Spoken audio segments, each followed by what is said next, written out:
काय सांगाल तुम्ही निवेदन दिलेलं आहे आज? आज खऱ्या अर्थाने आम्ही निवेदन देताना आमच्या आग्रहाची एकच मागणी होती की आम्हाला हे जे आपले कुंभमेळा मंत्री आहेत, जे जामनेरचे आहेत, यांचा राजीनामा पाहिजे. कारण तुम्हाला आठवत असेल, मागेही आम्ही पत्रकार बंधूंना आम्ही निदर्शनास आणून दिलं होतं. जेव्हा शालांत आयडी घोटाळा आला, तोही जामनेरचाच. संजय गरुड हे त्याचे पहिले आरोपी अटक झाली. आजही जे तनय महाजन आणि नरेंद्र महाजन हे कुठले, तर जामनेरचे. मग कुठलाही जेव्हा घोटाळा होतो तर त्याचं लोकेशन किंवा त्याचं डायरेक्ट कनेक्शन हे जामनेरशीच निगडीत का असतं, यासाठीच ही चौकशी पारदर्शक व्हावी आणि CID मार्फत याची चौकशी व्हावी, यासाठी संबंधित मंत्र्यांनी राजीनामा दिला तरच संबंधितांवरती कारवाई होईल. आणि त्यांनी सांगितल्याप्रमाणे ते सांगतायत, मंत्री महोदय बोलले की तो माझा दूरचा नातेवाईक आहे, दूरचा असो जवळचा असो, पण तो नातेवाईक आहे याची त्यांनी स्पष्टोक्ती दिली.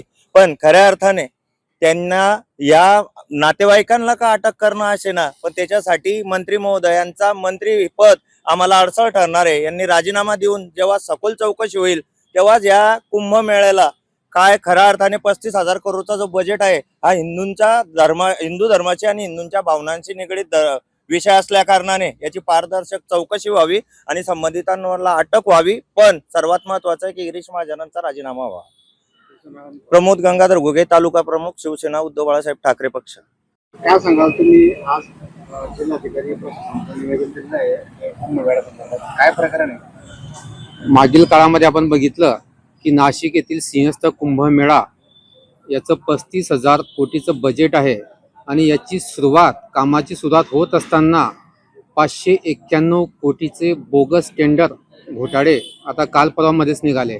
आणि त्यात सर्वात महत्त्वाचं म्हणजे आपल्या जळगाव जिल्ह्याचे जामनेरचे मंत्री महोदय गिरीश भाऊ महाजन यांच्याकडे कुंभमेळा मंत्री समिती ही त्यांच्याकडे आहे आणि त्यांच्या अखत्यारीमध्ये हा विषय राहून सुद्धा जर 591 कोटीचे बोगस टेंडर निघत असतील तर याला सर्वस्वी जबाबदार गिरीश भाऊ महाजन आहे. आम्ही आज शिवसेना उद्धव बाळासाहेब ठाकरे पक्षाच्या वतीनं तसेच मनसेच्या वतीनं आम्ही मागणी केली फडणवीस साहेबांना की जोपर्यंत गिरीश भाऊ महाजन या पदावर आहेत तोपर्यंत या प्रकरणाची निष्पक्ष चौकशी होणार नाही, म्हणून त्यांचा तात्काळ राजीनामा घ्यावा अशी आम्ही मागणी केली.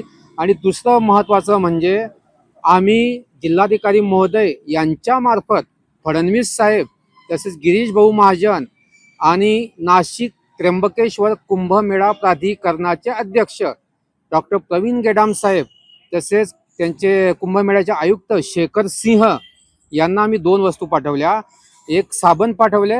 साबण याच्यासाठी की सिंहस्थ कुंभमेळ्यामध्ये जो भ्रष्टाचार झालेला आहे तो भ्रष्टाचार स्वच्छ जर करायचा असेल तर तो साबणाने धुवून टाका. आणि येणाऱ्या काळामध्ये कुंभमेळ्यामध्ये जर आपल्याला पारदर्शक कारभार करायचा असेल तर आम्ही भिंगाचे ग्लास त्यांना पाठवलेले आहेत की जेणेकरून आपला भविष्यामध्ये कारभार हा स्वच्छ व्हायला पाहिजे. या आम्ही 2 मागण्या केलेल्या. येणाऱ्या काळामध्ये जर तात्काळ निर्णय नाही लागला तर याच्यापेक्षा आम्ही भव्य आणि तीव्र आंदोलन छेडू.